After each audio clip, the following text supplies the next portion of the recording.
Assalomu alaykum. Bugun sizlar bilan qo'llanmamizdan 20-chi betdan davom ettiramiz. Demak, bu yerda mana lug'at tillarimiz. Ad-darsul xomisu 5-dars, al-xomisu 5. Ya bugun ey degan chaqiriq so'zini ishlatilishini nido deyiladi arab tilida. Mana shu so'zni ishlatilishini o'rganamiz. Ya ey. Ya so'zi masalan yasirun so'ziga qo'shilsa, ya yasiru, ey yasir. Demak, ya qo'shimchasi nido harfi deyiladi. Mana bu munodo deyiladi. Buni hali yana o'z o'rnida o'rganamiz.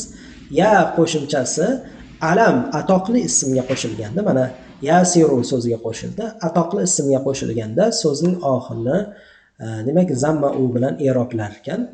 Demak, ya yasiru deb u qilib zamma qilib aytamiz. Tanvin olmaydi bu yerda.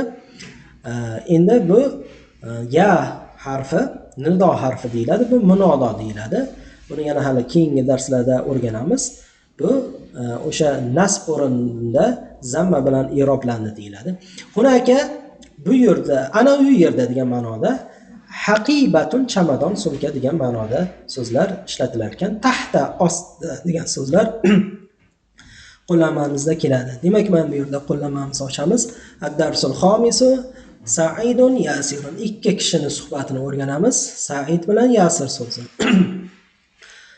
Akitabu Muhammadin hada ya Yasiru.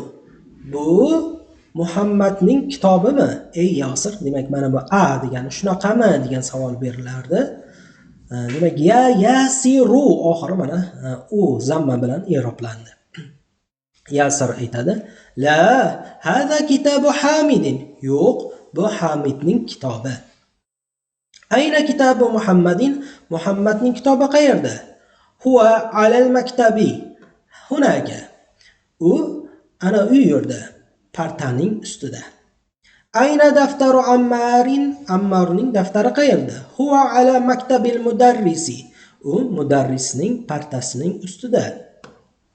Qalamu man hada ya Aliyu? Mana ya so'zidan keyin Aliyu deb zamma bilan i'roblandi. Tanvin olmaydi. Alam munodo, ya'ni atoqli ism yadan keyin kelganda mana shunaqa tanvin olmasdan zamma bilan i'roblanar ekan. Qalamu man hada ya Aliyu? Bu kimning qalami ey Ali? Hada qalamul mudarrisi. Bu mudarrisning qalami.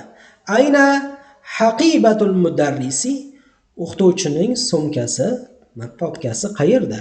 Hiya tahtal maktabi. U partaning ostida.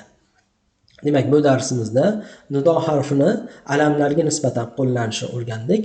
Demak, alamlarga nisbatan qo'llangan munodo harfimiz masalan ya qo'shimchasi bilan keldi. Unda munodo i'roblanishi alam bo'lganda zamma u bilan i'roblanadi.